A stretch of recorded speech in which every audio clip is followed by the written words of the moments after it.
Hi Capricorn, this is Job. Welcome po sa ating channel. Gamitin ang reading na ito bilang kabayan lamang. Kung naka-resonate kayo, comment down. Kung hindi kayo naka-resonate, ibigay niyo po sa iba kasi general reading po ito. This is for you, Capricorn.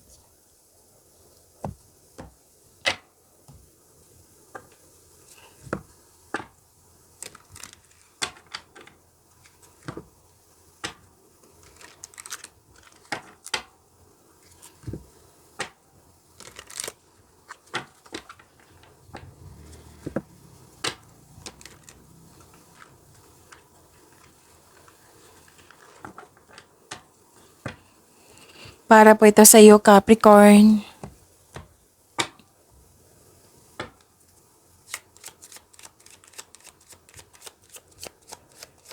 Maraming salamat po sa inyong patuloy na suporta at maraming salamat din po sa mga hindi nag-skip ng ads. Sa mga hindi pa nag-subscribe, subscribe na po kayo at click bell notification para malaman nyo na may bago tayong video. Okay.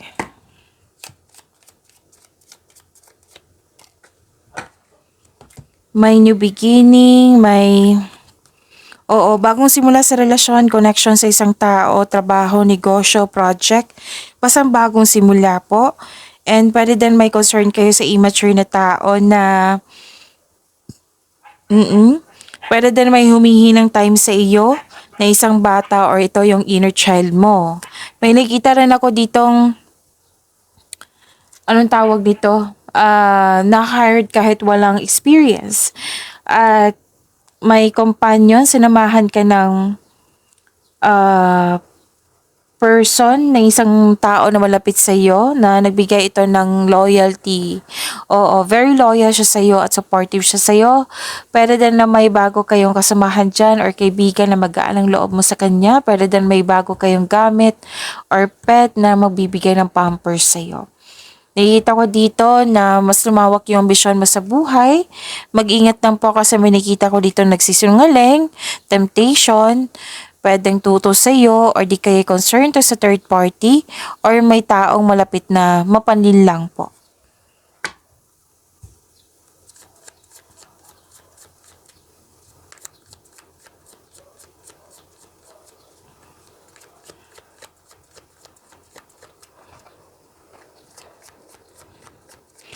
Energy po ni Capricorn.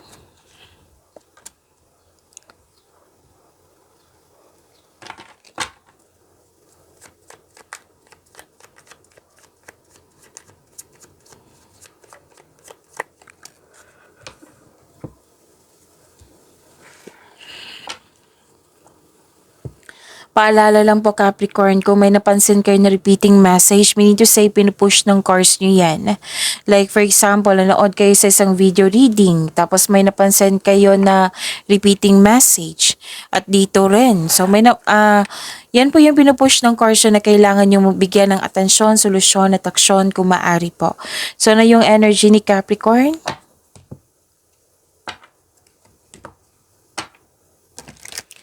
So this is walking away, moving on, transition, may pag-atras, pagtakas sa isang sitwasyon, bagay man, lugar or tao. Nirelease mo na ito kasi gusto mo magkaroon ng growth. Whether whether sa love life ba ito or sa career and money.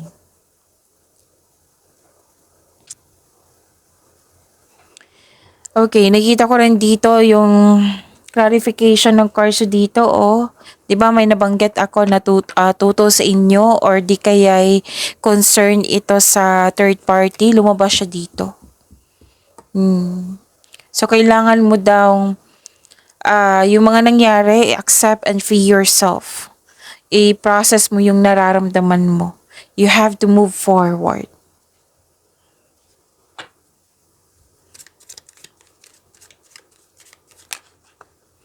Okay, so this is heart. Listen to your heart, it always knows. Kumbaga, follow your heart. Mas, okay? Sundin yung gusto mo. Kasi nga may tutol dito 'di ba? Sabi ng card dito, sundin mo yung gusto mo.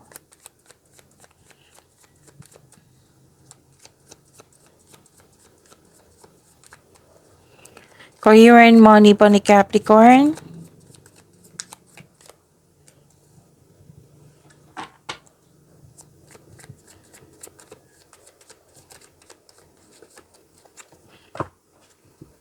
Okay, so dalawa po ito. Kunin ko na. Sa career and money niyo po.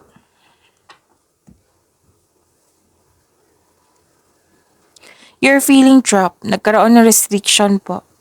Pwedeng gusto mong magkaroon ng career change or di kaya nagkaroon ka ng hesitation or fear na umalis sa posisyon mo. Oo, kasi may offer dito para sa pag-level up mo. Nahirapan ka sa paggawa ng desisyon. So this card tells you na humingi kayo ng guide kay God para mapalaya mo sarili mo sa takot na nararamdaman mo. So emotional stability and you're moving into a relationship pro sa work or nakikita nilang magaling ka na leader. Nakikita ko dito stability sa inyong career and finances. Yes.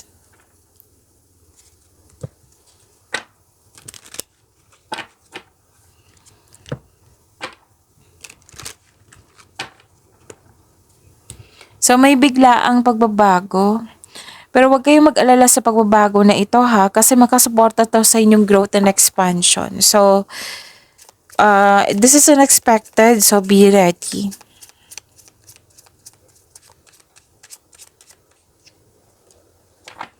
Consider what I meant is taking a transition job is okay, even if it doesn't lead to a career. Okay. Okay, ano to? Pwedeng, anong tawag dito? Side hustle. Okay, side hustle to para pandagdag income. So, second job, odd jobs, freedom is more important than financial security.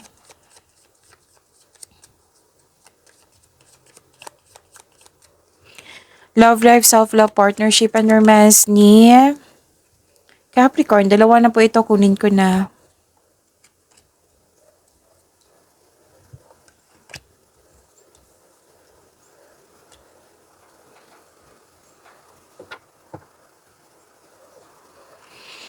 Okay, so satisfaction and abundance. You have overflowing abundance. Yes, thankful ka sa mga biyayang natanggap mo, successful and satisfied sa buhay. And your health is improving also. This card signals all abundance in all areas of your life. Sa mga single dito, may ma-attract ka na taong sobrang successful sa buhay at masaya at ready na ito sa seryosong relasyon. Sa mga relasyon sa buhay mag-asawa, love and happiness overflow. Sobrang satisfied kayo sa inyong connection at deserve niyong mag-relax at mag-enjoy.